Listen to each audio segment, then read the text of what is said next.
The air was a biting steel gray, thick with the scent of pine needles and distant coal smoke.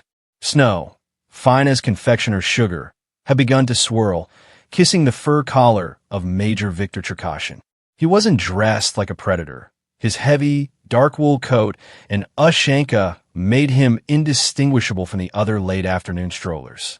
But Cherkashin, the rising star of the KGB's second chief directorate, the agency tasked with internal counterintelligence and catching foreign spies on Soviet soil, was hunting. His eyes, the color of cold tea, swept the landscape, not for a person, but for a mistake. The CIA, the Langley Cowboys, as they were derisively called in the war rooms of the Lubyanka. Their methodology, in Cherkashin's estimation, was becoming predictable, almost quaint. They still relied on the tired, old-world theatrics of espionage, the whispered conversations in crowded markets, the furtive glances across a theater lobby, the exchange of bulky packages in subterranean parking garages. Their dead drops, the clandestine locations used to pass intelligence or equipment, were the height of this perceived sloppiness. Cherkashin's team, the 7th Department, had cracked dozens of these CIA-established drop points over the past few years. They were always the same: a loose brick in an old wall near a disused factory, a hollowed-out cavity beneath the stone steps of a forgotten monument, a magnetic metal box tucked high up inside the chassis of an abandoned tractor in a collective farm's graveyard.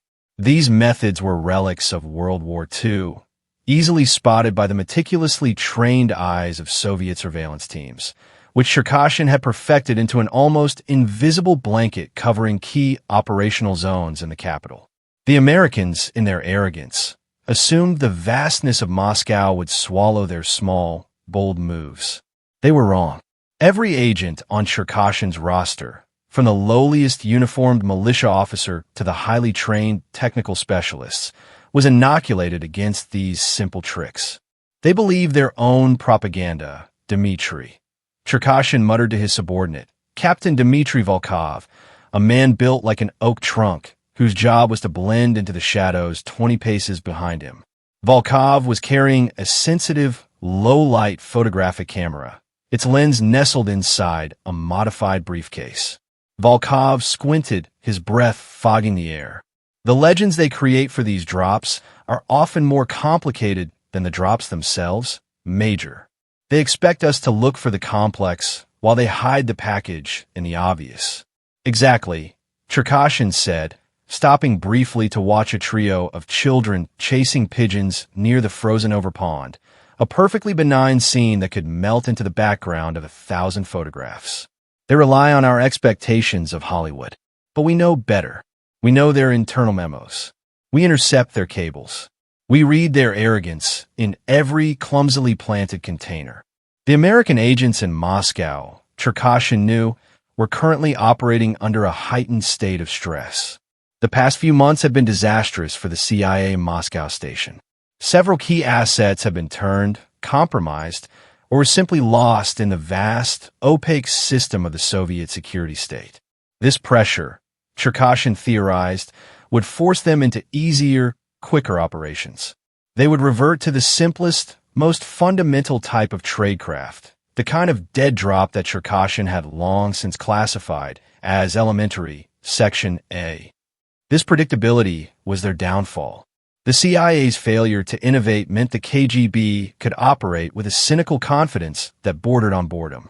They were always one step ahead, predicting the move before the first American foot left the embassy grounds.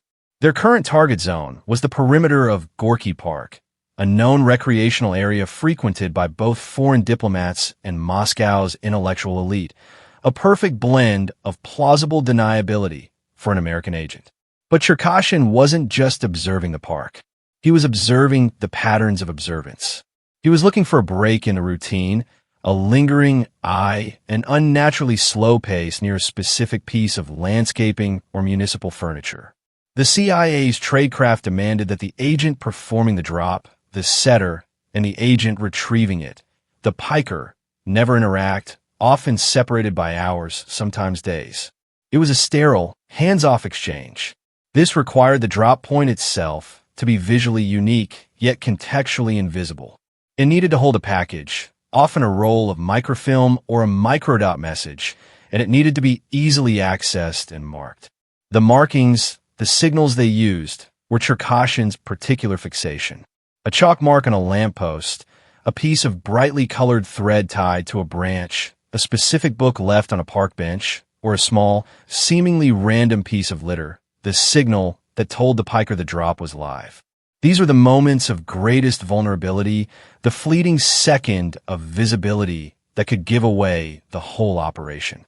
The KGB had successfully used these signals against the CIA, mimicking them to lure hapless American agents into elaborate capture traps.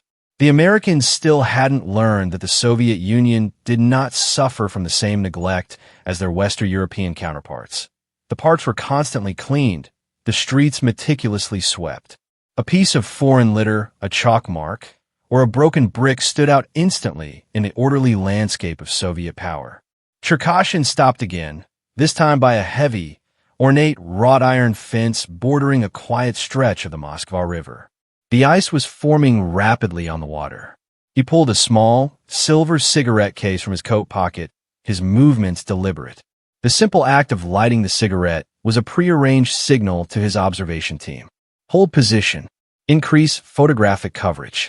Concentrate on the fence line. Volkov knew the routine and subtly adjusted his briefcase. The lens, barely the size of shirt button, was now angled toward the fence line. They are too dependent on the physical, Cherkashin whispered, the smoke curling away from his lips, instantly lost in the cold air. The electronics they have developed are incredible, Major, Volkov countered, trying to inject a note of seriousness. The miniaturization, the power sources. Cherkashin scoffed. Miniaturization only makes the retrieval harder, Dmitri, not the planting. The container must still be placed by hand, and it must still be removed by hand. The human factor is the weak link, and the physical drop is the anchor of that weakness. A spy is a liability, but the act of spying, the physical act of placing and retrieving a package, is an anchor in their timeline that we can always track. He took a long, slow drag from the cigarette. The KGB's contempt for the CIA was real, rooted in a perceived superiority of their tradecraft and a fundamental belief in the moral decay of their enemy. They saw the CIA not as a formidable opponent, but as a wealthy, clumsy amateur relying on gadgets and luck. They believed they knew every trick in the CIA's playbook. They had cataloged every type of container, the magnetic tin cans, the hollowed-out bolts, the film canisters sealed with wax. Cherkashin had a museum of captured CIA dead drops in the basement of his headquarters, a trophy wall of American failure. And every piece of captured gear confirmed his theory. The CIA was stuck in the past. But Cherkashin's confidence was about to be profoundly shaken. Somewhere, not far from where he stood, in a location he would never have considered, the CIA had moved on. They had innovated past the physical anchor. They had created something that was not just unique, but synthetic. Something that defied the KGB's well-established profile of American tradecraft. Something that wasn't just visually unique, but was literally part of the landscape. The very environment he was scrutinizing was about to betray him, not with a simple piece of chalk, but with a complex piece of engineering that had been resting in plain sight, perfectly camouflaged for weeks. The contempt would turn to curiosity, the curiosity to shock, and the shock into a cold, sinking realization that the game had just changed. The KGB was, for the first time in a long time, about to be outwitted by a single inanimate object, a dead drop disguised as the most mundane piece of nature. The moment of discovery, the moment when the rock was finally found, would be a turning point, not just in an operation, but in the entire technological shadow war between the two superpowers. The rock was waiting, a quiet, technological revolution tucked beneath the winter air of Moscow. The stage was set, the contempt was high, and the fall was imminent. The contempt felt by Major Cherkashin and his KGB Second Chief Directorate team was not unfounded. For weeks, they had been meticulously tracking an individual known only by his internal code name, Falcon. Falcon was an American intelligence officer attached to the U.S. Embassy in Moscow, officially listed as a cultural attaché, a classic, almost laughably transparent cover. He was Special Agent Richard Bannon, mid-30s, perpetually wearing dark-rimmed glasses and possessing the kind of meticulously bland demeanor that screamed spy to every trained eye in the Soviet capital. Bannon was the CIA's current setter for a critical intelligence pipeline, tasked with meeting and communicating with an invaluable high-level Soviet defector operating deep within the Ministry of Defense. The KGB knew Bannon's routine down to the minute. They knew his preferred route to the embassy, his usual stops for coffee, the newspapers he bought, and the precise timing of his daily walk along the Novodevichy convent walls, a walk the Americans believed was a perfect cover for observation. Cherkashin, however, viewed it as a scheduled performance. Bannon was allowed to make that walk. He was allowed to feel secure. The KGB strategy was not immediate compromise, but patient, suffocating surveillance, waiting for the one misstep that would lead them to the high-value asset, the source that Falcon was protecting. The surveillance on Bannon, codenamed Operation Crocodile, involved a staggering commitment of resources. Over 50 human agents, dozens of static observation posts disguised as civilian maintenance points, and a full electronic tracking suite. Every single moment of Bannon's life outside the immediate confines of the embassy was documented, photographed, and analyzed. But Operation Crocodile had entered an anomalous phase. For the past 3 weeks, Bannon had begun incorporating a subtle, yet statistically significant, deviation into his routine. It wasn't a grand, theatrical evasion. It was far more insidious. Twice a week, Bannon would make a seemingly innocent detour after his usual embassy luncheon. He would take a longer route through a quiet residential district near the Kutuzovsky Prospect, a broad avenue lined with pre-war apartment blocks and small, enclosed public gardens. In this area, Bannon would execute what the KGB surveillance experts termed a low-probability, high-confidence survey. He wasn't overtly looking for tails. He was simply moving, scanning the surroundings with a casual indifference that made him almost impossible to pin down as a spook. Crucially, in the course of these 2 weekly deviations, Bannon consistently and briefly paused near the same location. A small, neglected patch of shrubs bordering a low concrete wall that separated the residential street from one of the small, unkempt gardens. The pauses were never more than 4 or 5 seconds long. He would simply stop, maybe adjust his scarf, check his watch, or light a cigarette. The act was so mundane, so brief, that for the first week, Cherkashin's analysts dismissed it as noise, a false positive in the flood of data. Cherkashin, however, was a student of anomalies. He demanded a deeper investigation of the site. Lieutenant Colonel Irina Pavlova, Cherkashin's chief analyst and a genius with pattern recognition, delivered the report. Major, Pavlova's voice was clipped, professional, during the secure afternoon briefing in the Lubyanka's war room. The room was dominated by a huge map of Moscow, pinpricked with thousands of tracking points. Bannon's average pedestrian speed is 4.5 kilometers per hour. When he reaches the target area on Kutuzovsky, his speed drops to 1.2 kilometers per hour. He accelerates again immediately after passing a 5-meter section of the concrete barrier.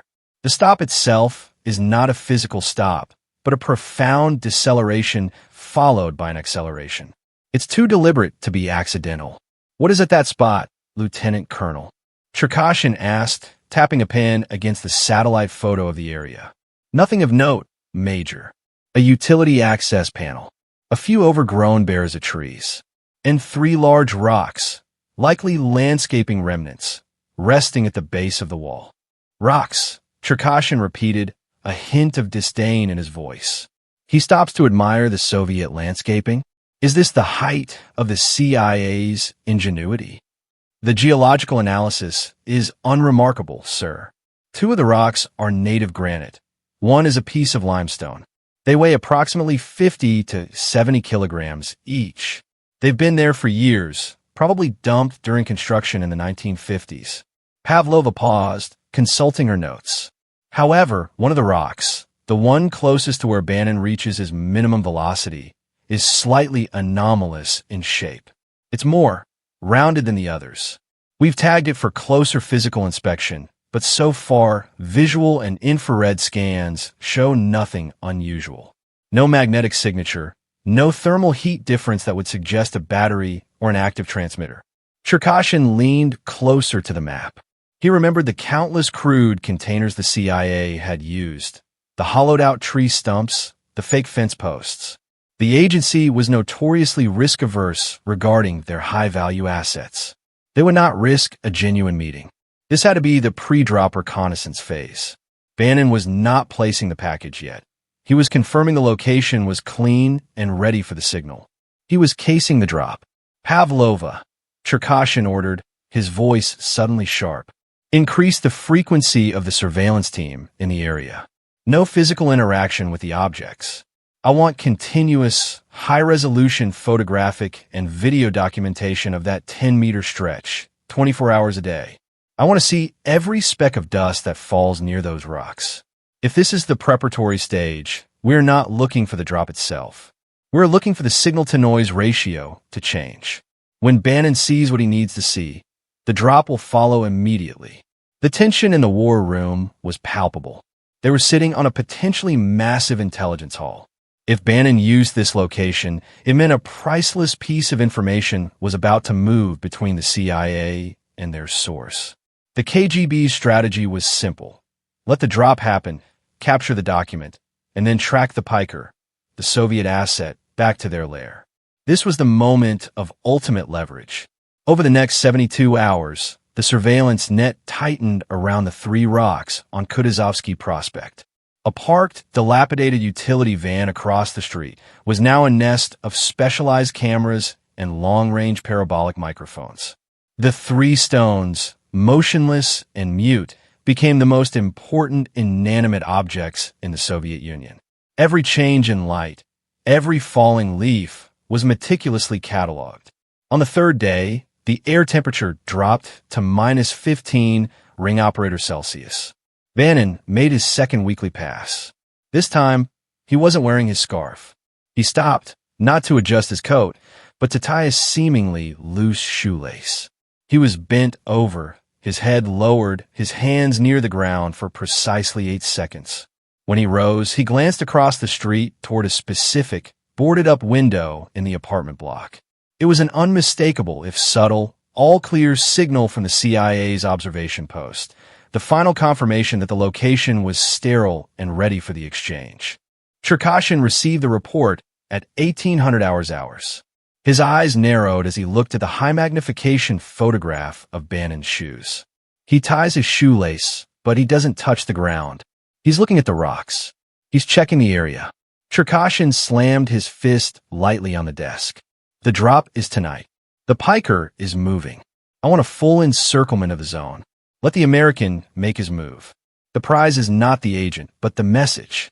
The stage was set for the execution of the drop and the immediate KGB intercept. What Cherkashin didn't realize was that Bannon had already accomplished his task. The all-clear signal wasn't for the drop, but for the retrieval. The sophisticated dead drop had been in place, under the noses of 50 KGB agents for weeks. 23:45 hours, November 20th, 1978. Kutuzovsky Prospect, Moscow. The street was a stretch of inky black and sodium orange. The only sound the crunch of tires on packed snow and the distant, muffled clank of a tram changing tracks. Major Cherkashin was positioned in the back of the utility van, his breath condensing on the display screens that showed the 3 target rocks in high-resolution, infrared detail. The waiting was a silent agony, an amplified drumbeat of tension that only counterintelligence professionals understood. The prize, the identity of the high-level asset inside the Ministry of Defense, was within arm's reach. All observation posts confirm clear visibility. Major, reported Captain Volkov from his surveillance point 2 blocks away, his voice tight and low over the encrypted radio link. No unauthorized civilian traffic. Patrol cars are maintaining their established loops. The net is tight. Cherkashin nodded, his gaze fixed on the thermal image of the rocks. The granite and limestone showed a slight, ambient warmth, consistent with the surrounding pavement and wall. Nothing more. He knew the CIA would attempt the drop under the cover of the deep night, relying on the anonymity of the darkness. They expected the KGB to be watching for the piker, the Soviet agent, who would arrive later. But Cherkashin was playing a layered game. He knew that the setter, the American from the embassy, would be the first to move, placing the container with the instructions for the asset. This was the moment of vulnerability. Minutes crawled past. 0:15, 0:30. The time for a physical drop was passing. The setter should have been in and out by now, relying on the speed of his operational window. Cherkashin felt a tremor of frustration. Had Bannon somehow spotted the increased surveillance? Had they aborted? Then the anomaly. On the infrared monitor, something moved. Not a human shape, not a vehicle, but a subtle, almost imperceptible shift in the heat signature near the three stones. Specifically, around the rounded rock that Lieutenant Colonel Pavlova had noted as anomalous in shape. Hold, hold. Cherkashin breathed into his calms. Focus everything on the target area. I have a subtle energy fluctuation near the rounded stone. It's an intermittent pulse, not thermal, but something changing the way the air flows around it. The technical specialist, a young man named Sergeant Kuznetsov, adjusted the settings on the specialized ground-penetrating radar. Major, the radar profile is stable, still registering 3 large masses of inert material. No internal mechanism, no power source spike. Then what is it, Kuznetsov? Cherkashin demanded, leaning forward until his nose almost touched the screen. The fluctuation vanished, then reappeared like a breath taken and released by the earth itself. It was far too small for a human presence. A dog? A stray cat? Impossible. The area was sterile. Major, Volkov's voice crackled, laced with sudden adrenaline. Movement. A piker. He's approaching the area from the south, on foot. Civilian clothes, no hat, attempting to look intoxicated. He's closing on the target location.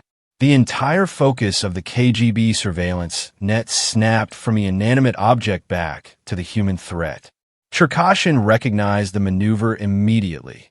The drunken walk, a classic misdirection technique to disguise surveillance detection and operational tension. The man was not drunk.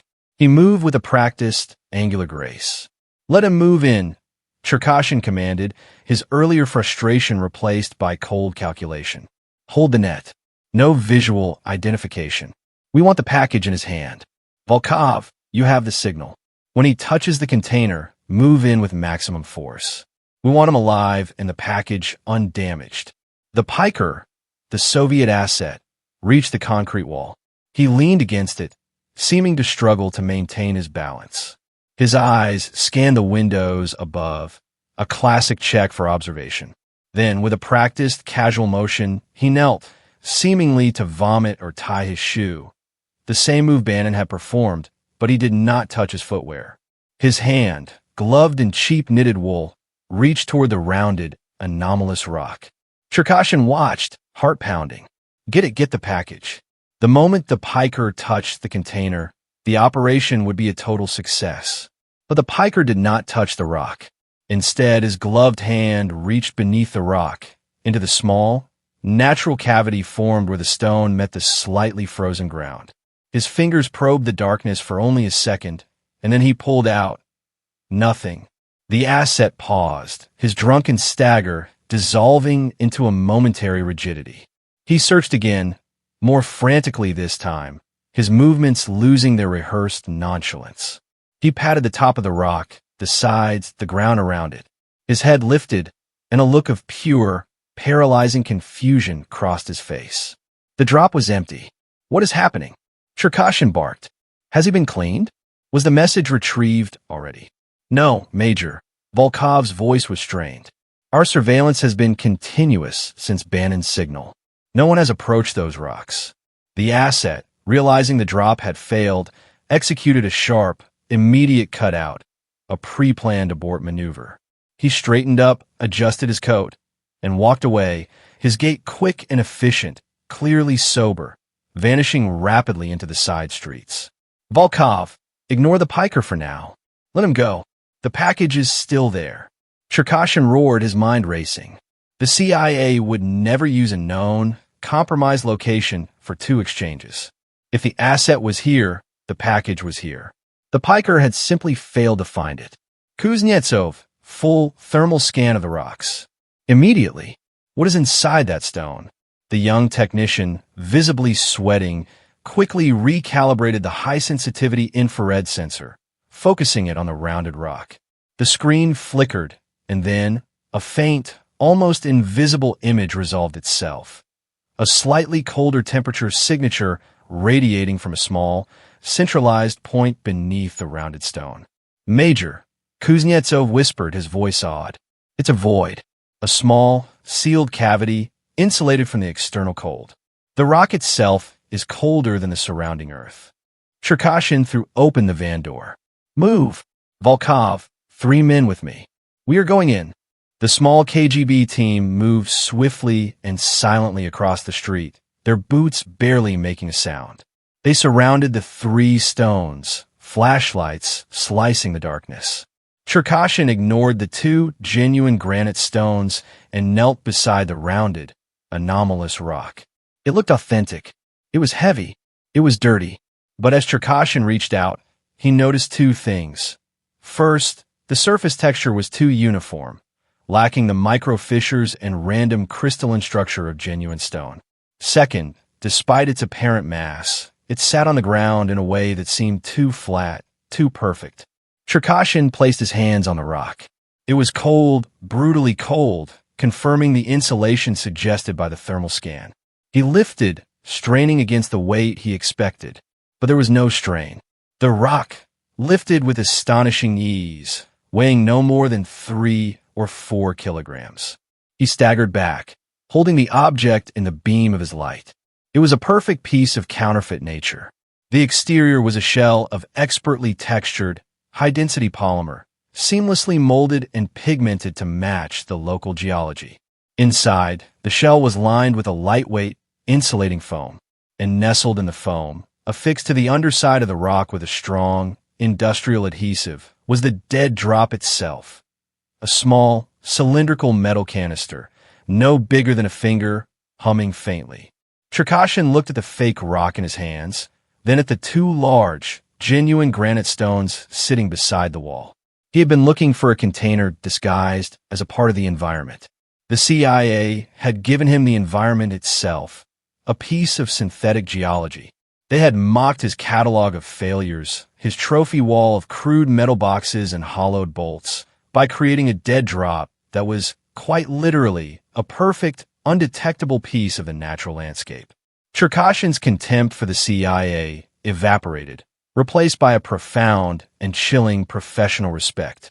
The game hadn't just changed, the Americans had invented a new playing field.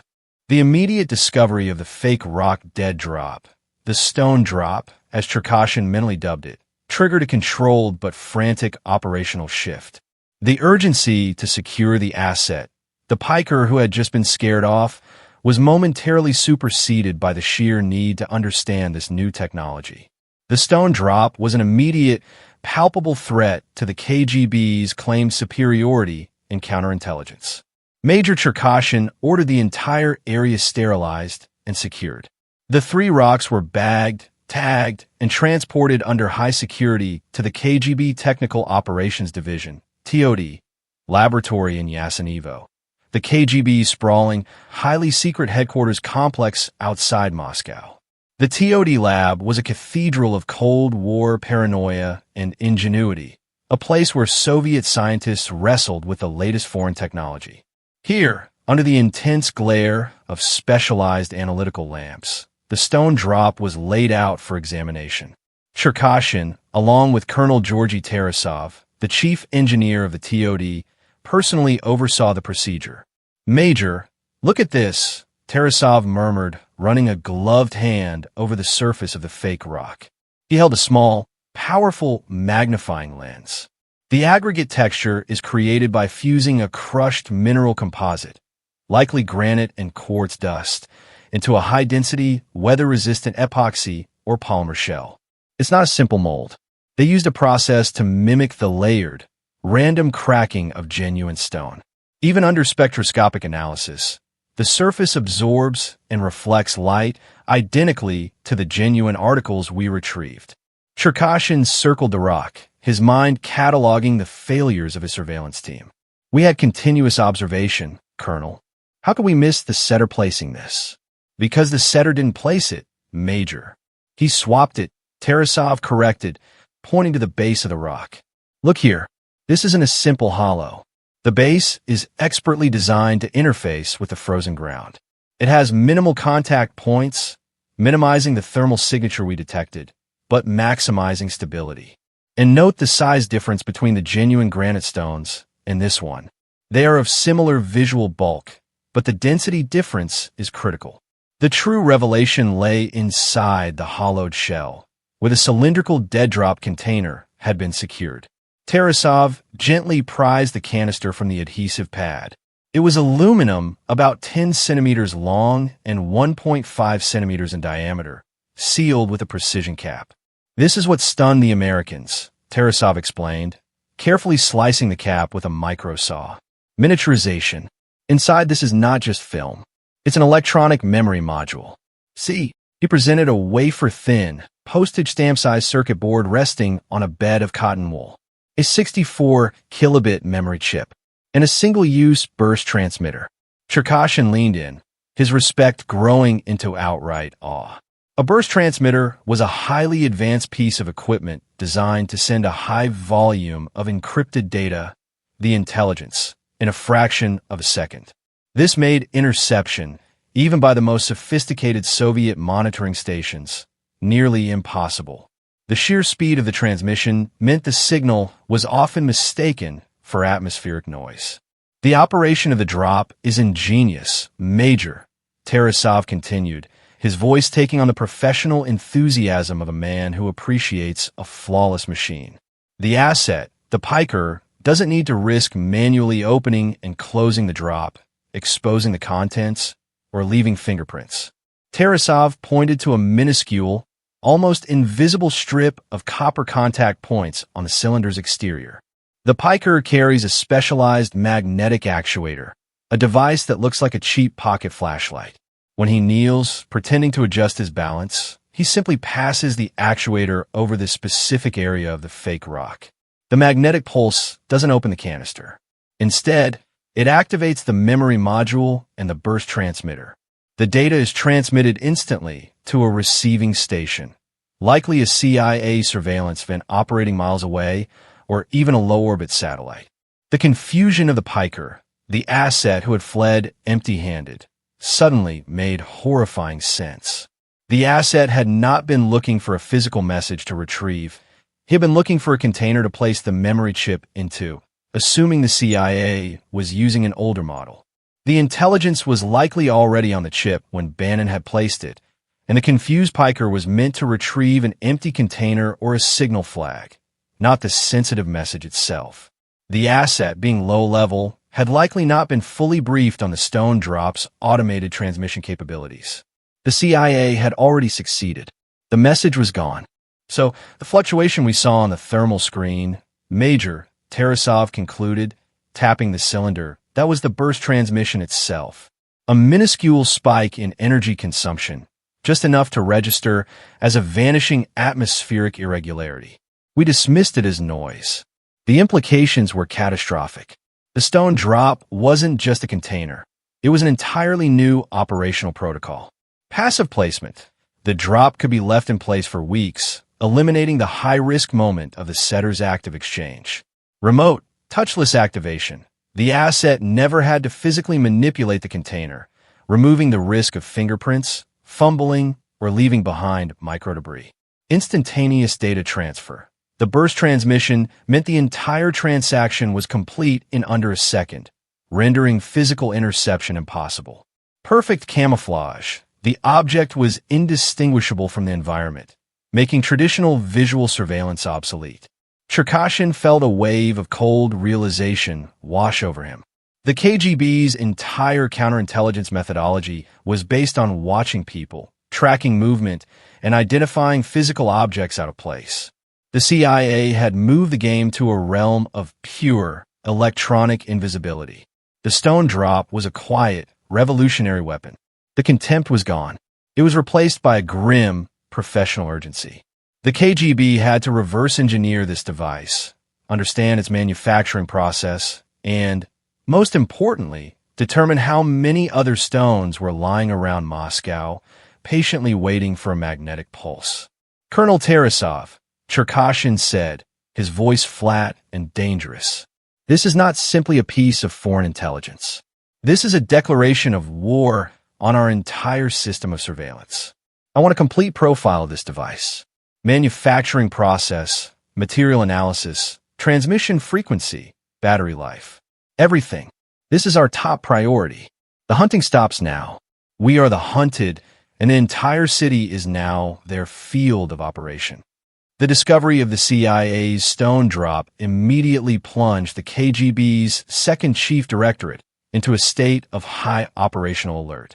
Major Cherkashin, promoted temporarily to the rank of lieutenant colonel in recognition of the critical nature of the discovery, renamed the resulting counterintelligence effort Operation Stone Dust.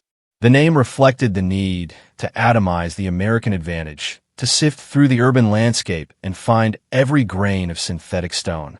The first step was a massive, centralized data sweep. Cherkashin mobilized hundreds of analysts to cross-reference every single piece of photographic and video intelligence gathered over the last 6 months, specifically focusing on static, inanimate objects near known foreign diplomatic routes and potential meeting areas. The objective was to identify any other anomalous objects that had suddenly appeared in the environment. This was a needle-in-a-haystack operation, but the KGB possessed the manpower and the technological archives to attempt it. Meanwhile, Colonel Tarasov's TOD laboratory was working around the clock to reverse engineer the prototype. The technological profile of the stone drop was divided into 3 critical components: camouflage, activation, and transmission. For camouflage, the team focused on replicating the polymer shell. Tarasov found that the CIA had used an advanced, industrial-grade polyurethane resin mixed with crushed mineral aggregates and precisely matched pigments. The resin was then pressure-molded around an internal foam core and meticulously hand-finished to create the irregular texture of Real stone. The manufacturing quality suggested that the CIA was using a highly specialized industrial partner, likely a military contractor disguised as a landscaping or construction firm in the United States. The KGB began a global intelligence search for manufacturers matching this specific polymer technology. The activation system, the magnetic pulse trigger, proved the most challenging to counter. The system was inert until triggered, meaning it produced no detectable electronic or thermal signature while dormant. To combat this, Cherkashin proposed a radical, citywide deployment of differential magnetometers, DMAGs. These were sensitive field instruments, usually relegated to geological surveying, now modified to be carried by plainclothes surveillance teams.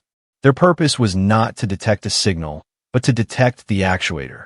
If a CIA agent approached a known zone and used the magnetic wand, the DMAG operator nearby would register the sudden, powerful electromagnetic pulse from the agent's hand, allowing the KGB to intercept the agent before or immediately after activation. The transmission component, the single-use burst transmitter, was instantly recognized as a critical security breach. The device utilized a tight beam, high-frequency UHF channel for its data transmission, relying on the speed and narrow focus of the beam to avoid detection. Tarasov's team immediately developed a series of prototype spectrum analyzers designed to rapidly scan and identify the specific carrier frequency used by the CIA device. The goal was to place these analyzers on rooftops and in mobile vans surrounding known operational zones, forming a digital net that could, with luck, snag the microtransmission of any newly activated stone drop. Cherkashin understood that the stone drop was not just a device. It was part of an overarching CIA tradecraft evolution. The Americans were moving towards automation, reducing the human element and thus minimizing the risk of defection or capture. The traditional hand-to-hand or container-to-container exchange was now obsolete. The KGB had to adapt or lose the counterintelligence war entirely.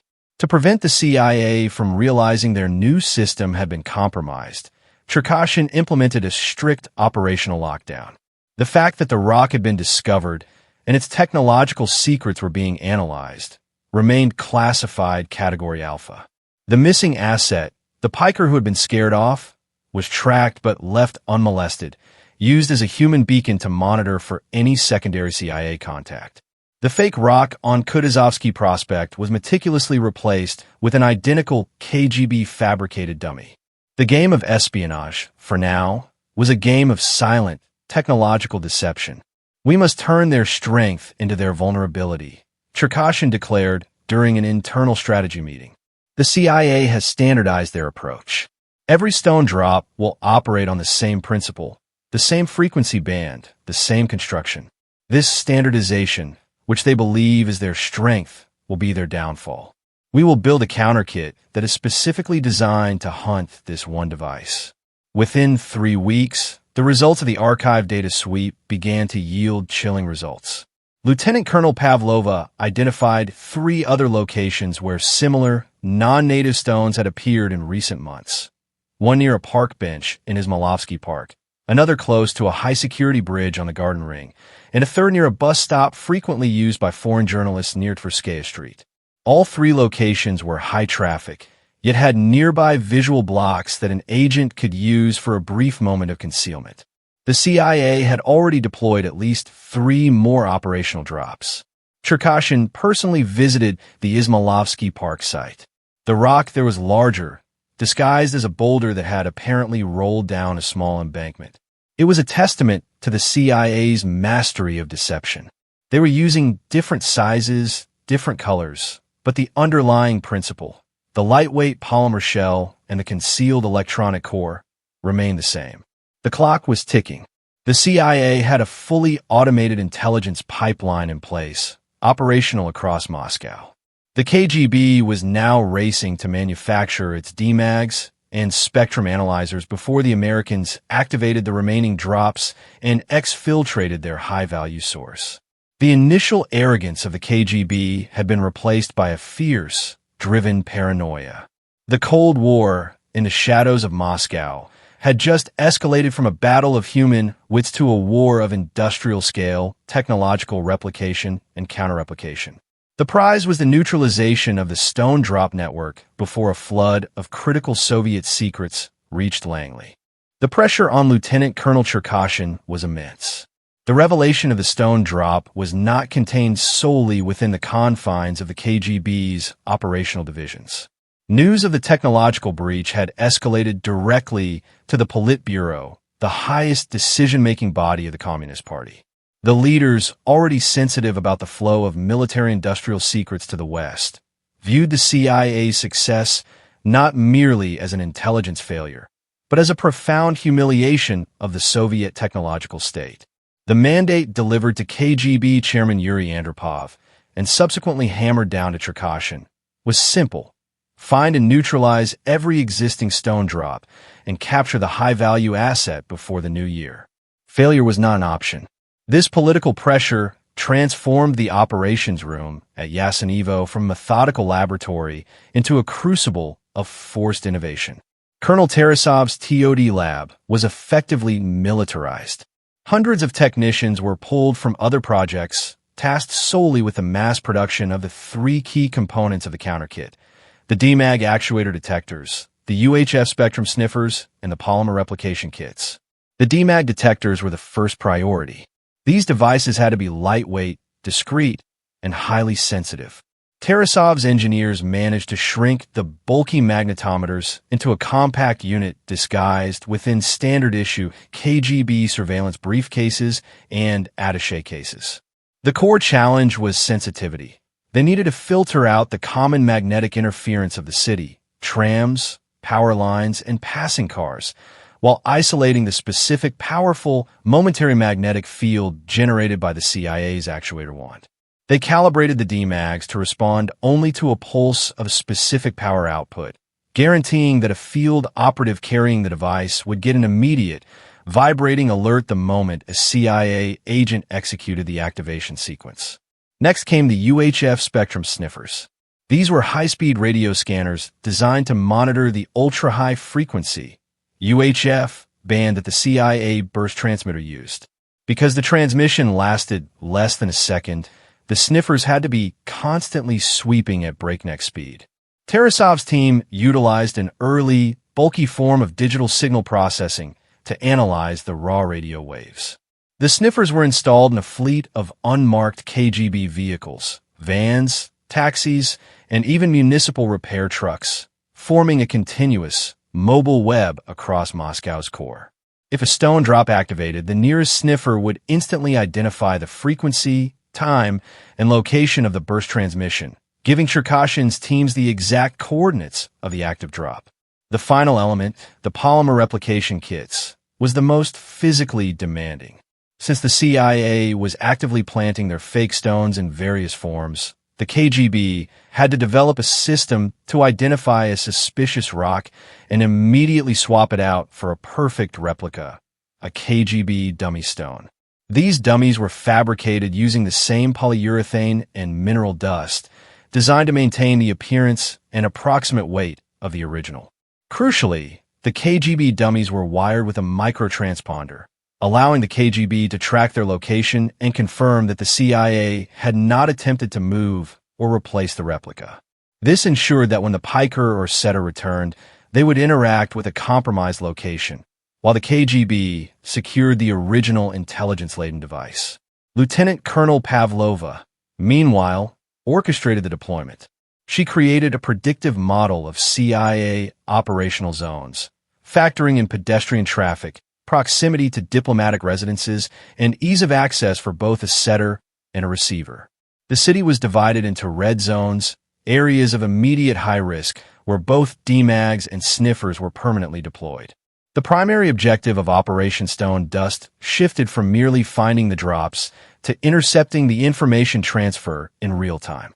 Cherkashin wanted to catch the Americans in the act, to neutralize the device immediately after the burst transmission, and use the compromised information flow against the CIA.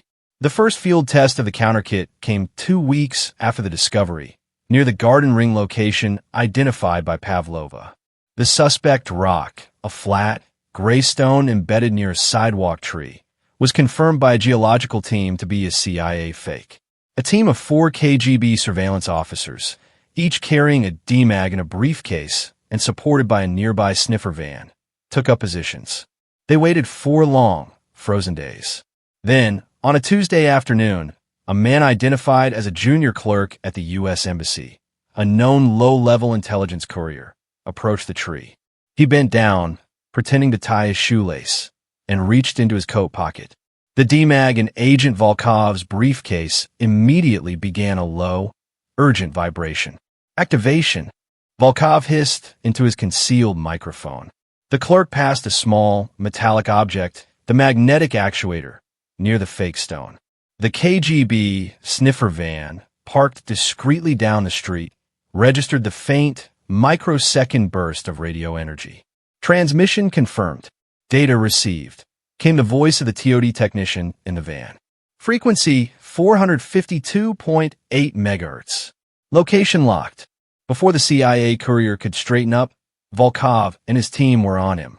The takedown was swift and silent. The magnetic actuator, the device that made the stone drop operational, was recovered. The clerk, terrified and caught red-handed, was neutralized. Cherkashin, observing from a nearby unmarked vehicle, felt a surge of cold satisfaction. The CIA's arrogance had given them a standardized weapon, and the KGB had standardized the countermeasure. The stone drop network, for the first time, was vulnerable. The race was now on to find and neutralize the final, most crucial element, the high-value asset inside the Ministry of Defense, whose identity was likely contained in the very message that had just been transmitted. The Battle of the Rocks was now a race against time, to capture the source. The successful field test near the Garden Ring confirmed the effectiveness of Operation Stone Dust and provided a critical, tangible component: the captured magnetic actuator wand. This device was immediately rushed back to Colonel Tarasov's TOD laboratory, offering a treasure trove of information. The actuator wasn't just a magnet. It was a calibrated pulse generator that delivered a specific electromagnetic signature, acting as a digital key. This confirmed the CIA was using a robust, standardized activation protocol across their stone drop network. The most critical element now was the data itself. The KGB's UHF spectrum sniffer had successfully recorded the burst transmission. It was a dense, millisecond-long squirt of high-frequency radio waves, but it was useless in its raw form. The data was heavily encrypted. Cherkashin mobilized the 8th Chief Directorate, the KGB division responsible for all communications and cryptography, to crack the code. The cryptographers, working in shifts fueled by black coffee and political terror, faced a formidable challenge. The CIA was using a high-level, likely one-time pad, OTP, equivalent cipher, meaning the encryption key was nearly impossible to break using brute force computational power alone. The Soviets did not yet possess the computing capability of the Americans, relying on powerful but relatively slow BSIM 6 mainframes. However, the captured electronic message contained a structural vulnerability the CIA had overlooked. The message payload, the intelligence, was preceded by a standard transmission header and a synchronization sequence. Tarasov theorized that this sequence, required to stabilize the transmission and prepare the receiver at Langley, had to be somewhat predictable or repetitive. It was the digital equivalent of a spy clearing his throat before speaking a secret message. Lieutenant Svetlana Volkova, a young but brilliant cryptanalyst, focused on this preamble. After 72 hours of uninterrupted work, she found the pattern. The header contained not just sync data, but also a hidden device signature, a small, non-encrypted marker unique to the specific stone drop that had transmitted the data. It was a 4-digit identification code, included by the CIA for internal inventory purposes. While useless for decrypting the main message, this tiny slip was the key to understanding the cipher's framework. They're using a polyalphabetic substitution cipher, Major, Volkova explained to Cherkashin, pointing to complex algorithms mapped on a large blackboard. But the substitution keys are generated using a pseudo-random number generator, PRNG. The device signature, that 4-digit code, is being used as the seed for the PRNG. It starts the whole process. This was the break they needed. Instead of trying to break the key, they could reconstruct the key generation process. By inputting the 4-digit seed into a model of the PRNG, which they rapidly reverse engineer from the structure of the encrypted message, the KGB could generate the exact key used by the CIA. The intelligence agencies were locked in a battle of algorithmic replication. The final decrypted message was delivered to Cherkashin in a sealed, red-bordered folder. It was a simple, stark text file. It was not the identity of the high-value asset, but the operational details for the next phase. K-Drop 4. Contact window, Tuesday, 3 o'clock. Secondary actuator. Package ready for exfil. Confirm pushback signal via N 8-inch. The message referred to K-Drop 4, which Cherkashin immediately identified as the suspect rock in Izmailovsky Park, the larger boulder that had been confirmed as a stone drop. The key intelligence was the term exfil, exfiltration, and the code N8. The CIA was preparing to pull their asset out of Moscow. Cherkashin's team immediately cross-referenced N8. It was a code used by the CIA for a specific type of visual confirmation signal, a white towel draped over a windowsill at the U.S. Embassy residential compound. The piker, the high-value asset, was ready for the extraction. The decrypted message confirmed that the CIA was about to execute the most high-stakes move of the operation. The clock had been reset. Cherkashin now had the location and the time of the final intelligence exchange before the asset was likely taken to an exfiltration point. He had less than 48 hours to neutralize KGB and, more importantly, to identify and capture the asset, the source of all the leaks inside the Ministry of Defense. The technological battle was won, but the human operation was still hanging in the balance. The success of Operation Stone Dust hinged on the silent, cold deployment of a KGB counterkit against the KGB location. This would not be a simple retrieval. It would be a trap. The KGB was preparing to replace the Stone Drop with their own version, a Trojan horse, to feed the Americans false information and capture their most prized Soviet traitor. The silence of the night in Izmailovsky Park was about to be broken by a counter-sting of The operation against KGB in Izmailovsky Park was the culmination of weeks of frantic technological counter-effort. Lieutenant Colonel Cherkashin christened this critical phase Operation Mirror Image. The core goal was to not only intercept the high-value asset, but to do so without alerting the CIA that their entire system, the ingenious Stone Drop, was compromised. To achieve this, the KGB would utilize its own fabricated duplicate, the Trojan Stone. The CIA's genuine Stone Drop, the boulder concealed near the embankment in Izmailovsky Park, was removed in the deepest hours of the night by a specialized KGB technical exfiltration team, KT. They utilized a highly sensitive vacuum crane and thermal blankets to ensure that no trace, no scuff mark, no change in ground temperature, no physical impression was left behind. The objective was to make the terrain appear utterly undisturbed. In its place, the KT installed the KGB's expertly crafted replica. This Trojan Stone was a masterpiece of polymer forgery, structurally and aesthetically indistinguishable from the CIA's original. But internally, the KGB version was fundamentally different. The internal cavity contained a specially designed, KGB-manufactured memory module loaded with a meticulously crafted piece of disinformation. This was not the asset's information, but a fabricated document, a high-security technical report detailing a fictional flaw in a crucial Soviet intercontinental ballistic missile system. The information was sensitive enough to be valuable to the CIA, but entirely false, designed to waste American resources and sow strategic confusion. Crucially, the KGB memory module was rigged. It contained two primary components. The disinformation payload, the false missile flaw report, designed to be picked up by the magnetic actuator and transmitted to Langley. The silent interrogator, a tiny, highly sophisticated radio frequency identification, RFID, beacon, and a microphone, both running on a minimal, long-life battery. The silent interrogator was the key to catching the asset. The RFID beacon was designed to activate the moment the CIA's magnetic actuator pulse was detected, instead of transmitting data. However, the beacon would simply begin broadcasting a highly specific, low-power homing signal, an electronic scent that only the KGB's advanced portable receivers could detect. This would not be picked up by the CIA's sniffer equipment, as it was outside their targeted frequency band and too low power to register as a full burst transmission. The microphone, meanwhile, would begin recording any sounds immediately surrounding the Trojan Stone for a period of 10 minutes, capturing crucial audio evidence, the asset's breathing, movements, or perhaps even a whispered code word.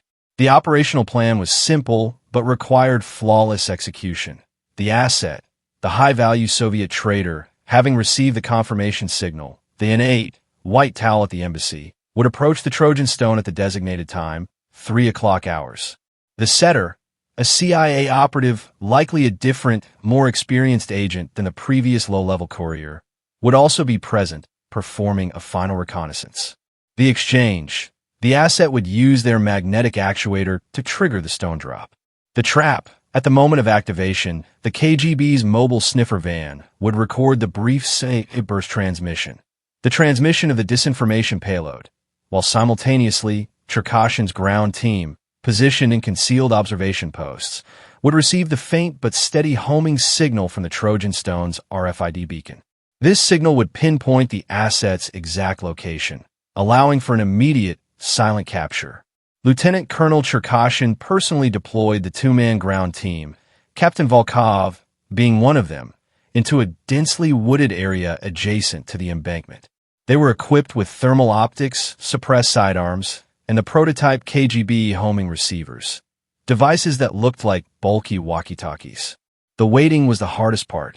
The silence of the park at 2:50 hours was total, broken only by the icy snap of tree branches. Cherkashin, observing from an apartment building overlooking the park, felt the tension coil in his chest. This was not about technology anymore. It was about human psychology, the moment of vulnerability when the asset believed they were finally free. At 3:01 hours, a figure emerged from the shadows of a nearby pedestrian tunnel. He was tall, dressed in high-quality civilian clothes that suggested wealth and influence. He moved with the guarded confidence of a man accustomed to authority, yet his pace was rushed, betraying his intense anxiety. This was the high-value asset. Cherkashin's heart pounded. This was not the drunken piker from Kutuzovsky. This was the source. The man approached the embankment, scanning the empty park with professional paranoia. He reached the Trojan stone, knelt down quickly, and produced the same type of magnetic actuator one the KGB had captured previously. He passed it over the stone. The sniffer van instantly confirmed. Burst transmission confirmed. Disinformation payload launched. Simultaneously, Volkov's homing receiver in the woods began to emit a rapid, steady electronic chirp. Signal established, Major. Homing lock achieved. Subject is at the stone.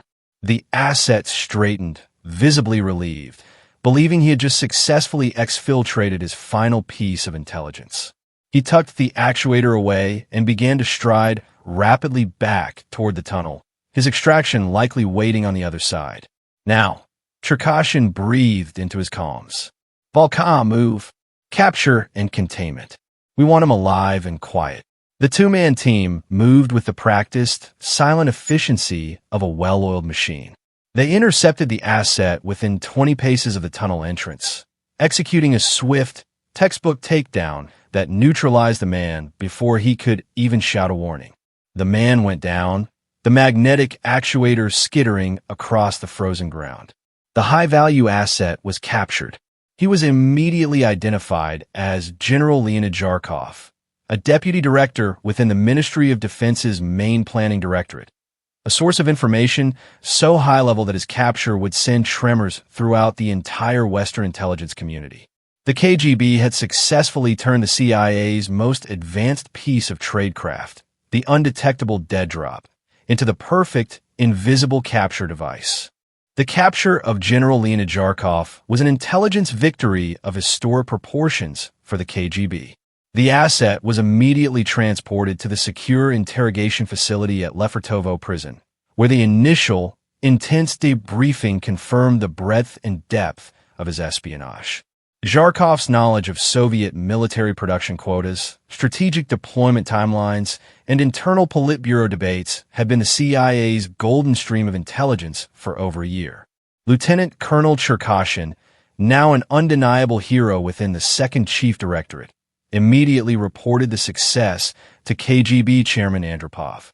The entire operation, Operation Stone Dust and Operation Mirror Image, was heralded as a masterful demonstration of superior Soviet counterintelligence, a technological and human triumph that instantly negated the CIA's major recent innovation. However, the operational success was only half the battle. Cherkashin's most immediate concern was preventing the CIA from realizing that their system was compromised. The entire trap, the Trojan stone and the disinformation payload, was predicated on the CIA believing the exchange had gone off without a hitch. The moment the disinformation payload burst transmission hit the airwaves, it was received by the CIA's mobile receiver unit operating covertly in Moscow. The KGB, knowing the CIA's established protocols, predicted that this intelligence, the fabricated flaw in the Soviet ICBM program, would be instantly flagged as high priority and rushed up the chain of command to Langley. The CIA would confirm receipt of the message, assume the operation was successful, and initiate the next phase of the asset's extraction. The trick was the timing. The KGB needed to let the CIA extraction team arrive in Moscow and expose themselves before revealing the capture of Zharkov. Back in the TOD laboratory, Colonel Tarasov was analyzing the final captured piece of equipment, the magnetic actuator wand recovered from General Zharkov. He discovered a secondary, built-in capability. The actuator was not just a transmitter trigger. It was also a low-power, coded receiver. Major, Tarasov explained to Cherkashin, the actuator can receive a brief, coded signal immediately after the burst transmission. It's a digital receipt. Thank you. We received the package signal from the CIA's mobile receiver to the asset. It confirms the transmission was successful and that the data integrity check passed. This was the final piece of the deception. The KGB had successfully sent the disinformation payload, but the CIA's automated receiver would have immediately sent a confirmation receipt back to Zharkov's wand. Since Zharkov had been captured before the receipt was processed, the CIA had no reason to believe anything was wrong. Cherkashin ordered immediate counteraction. We must now become the CIA. Tarasov, I want you to perfectly replicate that receipt signal. We need to broadcast it at a low, localized power, enough to confirm the operational integrity of any future stone drops, but not enough to suggest a massive security failure. The KGB established a continuous, low-power, all-clear broadcast across known CIA operational frequencies in Moscow. This was the psychological warfare component of Operation Stone Dust, constantly reassuring the enemy that their systems were working flawlessly, while the KGB was dismantling them piece by piece. The operational success had a profound, if delayed, impact at CIA headquarters in Langley, Virginia. Weeks later, the failure to exfiltrate General Zharkov finally triggered alarm bells. The extraction team, waiting in Western Europe, was suddenly ordered to stand down with no explanation. The high-level intelligence, the ICBM flaw report, had been analyzed and found to be credible, but subsequent cross-referencing revealed inconsistencies. Slowly, painfully, the CIA began to piece together the terrifying truth. Their most innovative technological dead drop had been compromised, and their most valuable Soviet asset had vanished. The loss of Zharkov, combined with the successful transmission of fabricated intelligence, created a strategic crisis. The CIA launched an immediate, high-security investigation, codenamed Operation Cairn, focused entirely on determining how the KGB had cracked the stone drop. The findings were devastating. The KGB hadn't just found one drop. They had reverse-engineered the entire system, from the polymer shell to the burst transmitter's frequency and the crypto seed. The technological arms race, which the CIA had believed they were winning with the development of the stone drop, had just been won by the KGB, and the prize was the neutralization of their most effective source in the Soviet Union. The mock dead drops that the KGB once arrogantly scoffed at had indeed stunned them. But the KGB's rapid, total counter-response turned that initial shock into a crushing strategic victory. The fake rock became legendary in KGB lore, not for the CIA's cleverness, but for the Soviet Union's ability to turn an enemy's strength into its greatest vulnerability. The technological gap had been closed, and the CIA was left groping in the dark, believing their invisible system was still functional while the KGB sat on the captured evidence of its failure. With General Zharkov safely in custody and the Trojan Stone validated as a formidable counter-espionage tool, Lieutenant Colonel Cherkashin initiated the third, final, and most ambitious phase of Operation Stone Dust, the complete ideological and technological inversion of the CIA's network. This phase was called the Doctrine of Deception. The KGB now knew the location and technological specifications of every stone drop confirmed by Lieutenant Colonel Pavlova's analysis. At least 5 in total, including the original one on Kutuzovsky Prospect and the activated one in Izmailovsky Park. The objective was no longer mere neutralization. It was weaponization. Cherkashin ordered the 5 known CIA stone drops to be systematically replaced with KGB-manufactured Trojan stones over a period of 72 hours. This was a massive undertaking, requiring the silent, coordinated movement of KGB technical exfiltration teams, KT, across high-security areas of Moscow. Every swap had to be perfect, down to the last flake of dirt, maintaining the appearance that the original CIA devices were still in place and operational. The core of the doctrine of deception was the content loaded onto these 5 new Trojan stones.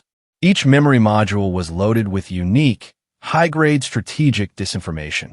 Stone 1, Kutuzovsky, contained false blueprints for a next-generation Soviet fighter jet, complete with deliberate, crippling design flaws.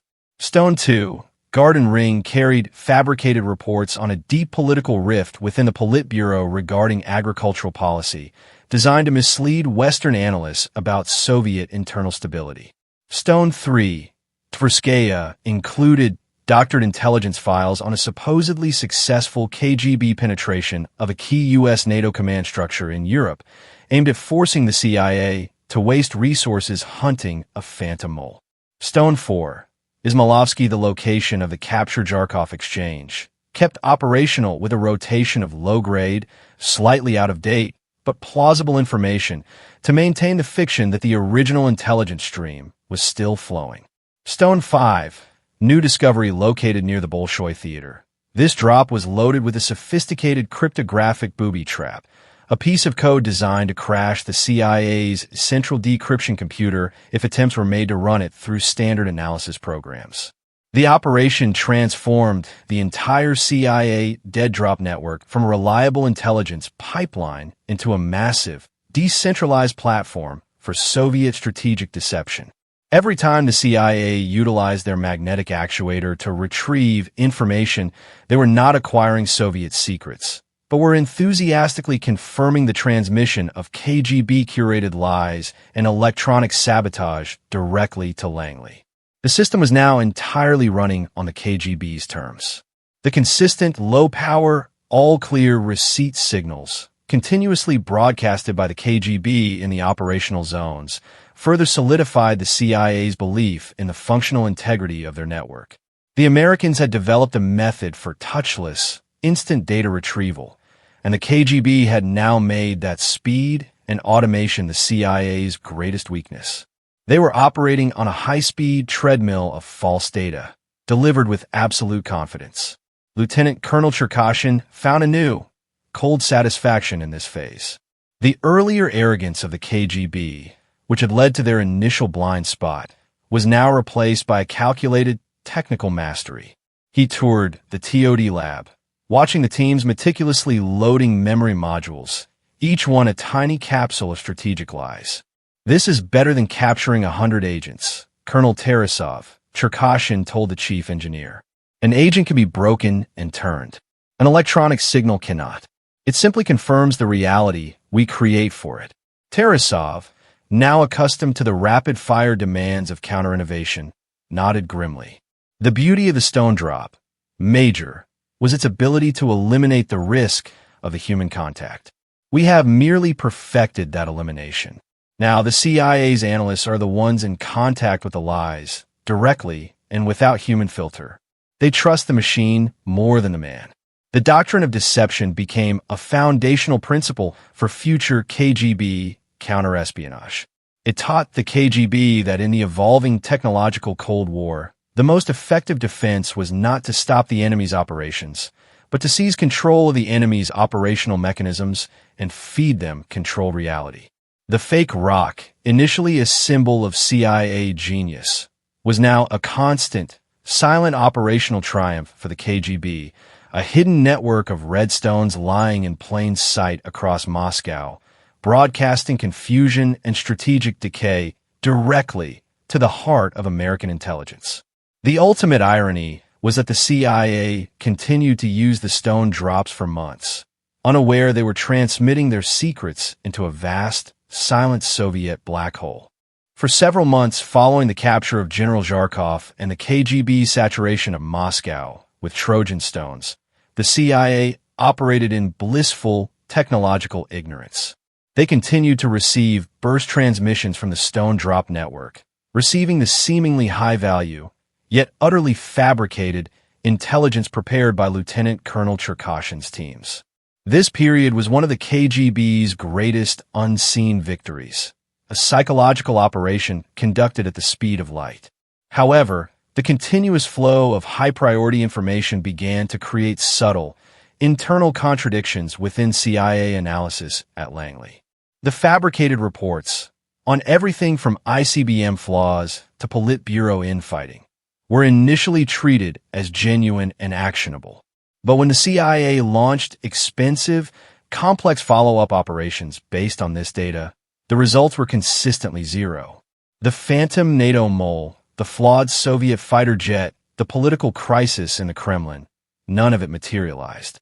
The alarm bells finally began to ring in the CIA's Directorate of Intelligence DI. Dr. Evelyn Reed, the head of the Soviet Political Analysis Group, noticed a statistical anomaly. While the volume of high-level intelligence from the K-drops had increased, its predictive accuracy had plummeted to nearly zero. The intelligence was plausible, well-sourced, and cryptographically sound, yet led to dead ends. This mounting evidence of deception triggered the official, high-security investigation, Operation Cairn. The operation was tasked with determining two devastating possibilities. First, that their primary asset, Zharkov, though they didn't know his name, was compromised, and second, that their state-of-the-art Stone Drop system, their great technological leap forward, was itself compromised. The investigators quickly focused on the technical aspects of the Stone Drops, specifically the burst transmission data received over the preceding months. They conducted a meticulous spectral analysis of the radio frequency emissions. Because the KGB's Trojan stones were perfect technological duplicates, they couldn't find a flaw in the transmission. The breakthrough came from a small team of engineers analyzing the original prototype Stone Drop, the one Bannon had set, which the KGB had found and analyzed first. The CIA had manufactured thousands of the micromemory modules used in the Stone Drops. To ensure quality control, they had embedded a tiny, sequential manufacturing timestamp, a code designed to track batch numbers, into the header of every data package.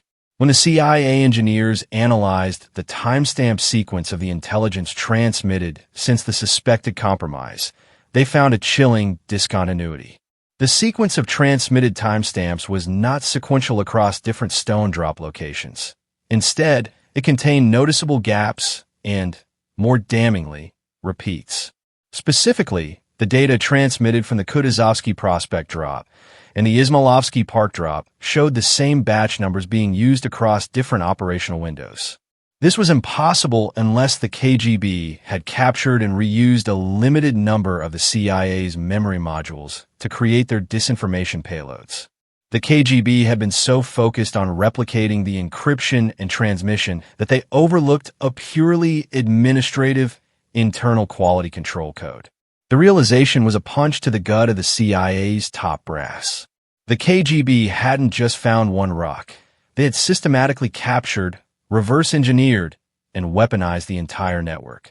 The false intelligence that had consumed months of analytical time and millions of dollars in failed follow-up operations was entirely the product of the KGB's deception. The CIA's most advanced technology had been turned into the Kremlin's disinformation tool. The discovery led to a total, immediate shutdown of all CIA dead drop operations in the Soviet Union and Eastern Bloc. Every foreign-made rock, every piece of park furniture near an embassy, every static piece of infrastructure was now viewed with profound suspicion.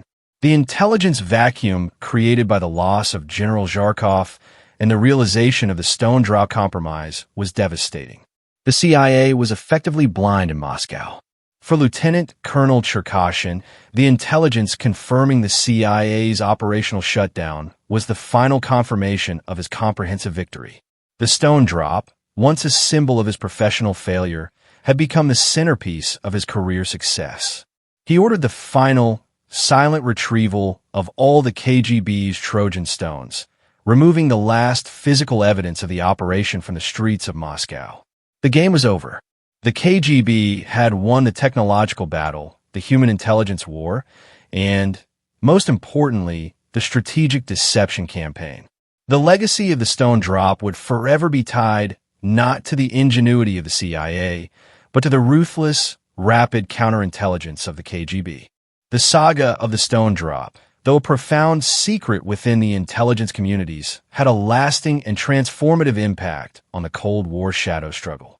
For the CIA, the failure of the system became a generational lesson in operational security and the perils of technological overconfidence.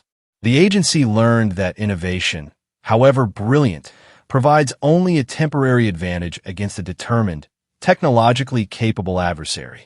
Operation Karen led to a massive internal overhaul, emphasizing redundant security measures and forcing field agents to revert to more complex, human-intensive tradecraft, systems less reliant on standardized technology that could be easily mass-produced and replicated.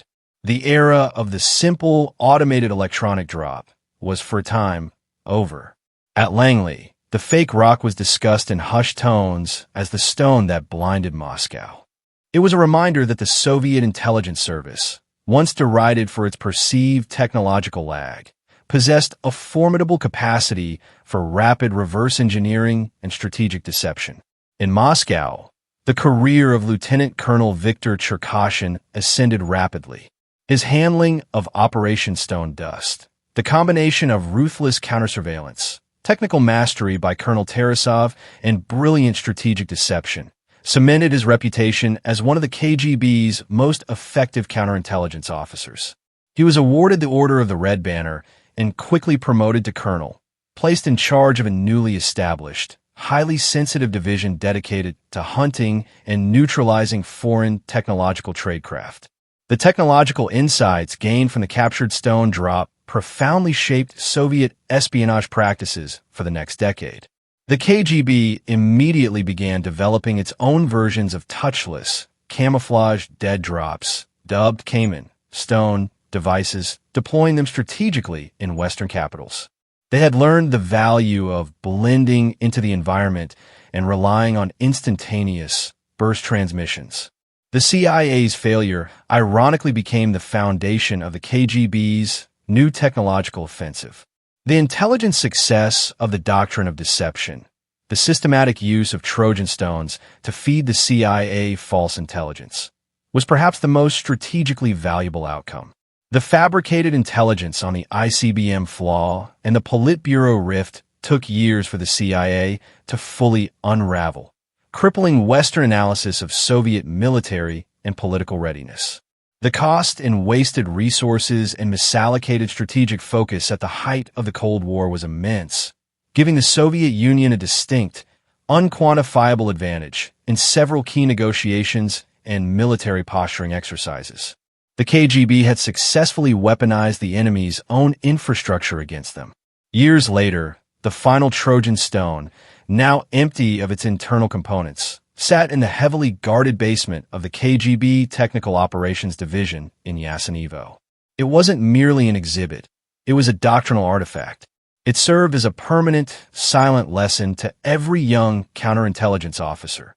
Never underestimate the ingenuity of the enemy, and never trust the surface of the physical world. The real legacy of the fake rock wasn't the material object itself, but the systemic paranoia it inflicted. Every stone, every lamppost, every seemingly benign piece of roadside clutter in a Soviet city now had to be treated as a potential listening post, a data drop, or worse, a trap. The KGB had discovered a profound truth of modern espionage. The battleground was no longer confined to the shadows of the alleyways or the whispers of human agents, but extended to the invisible realm of radio frequencies, polymer chemistry, and electronic pulses. The CIA had sought to simplify the exchange of secrets, but in doing so, they provided the KGB with a single, perfectly replicable template for total operational compromise. The KGB mocked the dead drops until they found one hidden in a fake rock, and when they did, they didn't just capture the package, they captured the entire system. The fake rock was a technological masterpiece, But in the end, it was the KGB's rapid, ruthless human response that dictated the final, crushing outcome of the Shadow War. The Cold War continued, but the rules of engagement had been permanently and silently rewritten beneath the frozen soil of Moscow.